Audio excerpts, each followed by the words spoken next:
This is a very quick tutorial on how to do direction finding in MACE. I've written a script here that adds a radio device to any entity that doesn't currently have a radio and then transmits a text-to-speech clause over the radio. What I've done is buttonized this script. So if you copy the buttonized XML for this script into your buttonized folder in the MACE MyDocs folder, next time you open MACE, it will appear on your scripting bar. You can activate the script by clicking on an entity on the MACE map and then opening the scripting ribbon and clicking on the buttonized icon for the script. To do the direction finding, we need three things open from the combat displays.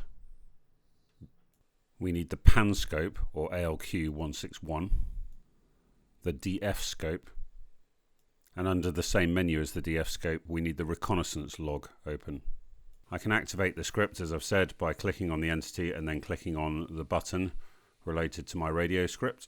In my layer manager, under emitters, I've got radio ticked so that we can see when things are transmitting on the radio. And you can see from the round semi-transparent circle around the entity that it is in fact transmitting now. We get an indication on the PAN scope and we get a direction vector on the DF scope.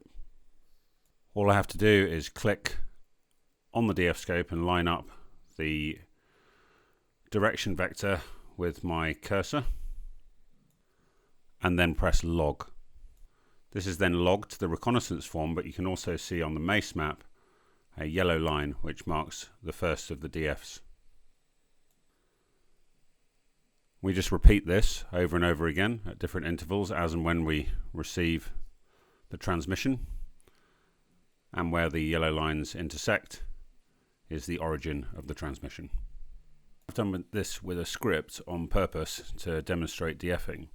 If we attach a radio such as the BSI Viper radio to a platform over DIS, again the same effect would be apparent. So if you're scanning that frequency and somebody transmits on the Viper radio and that Viper radio is attached to an entity within MACE, we'll get exactly the same effect and be able to DF people live. Thank you for watching.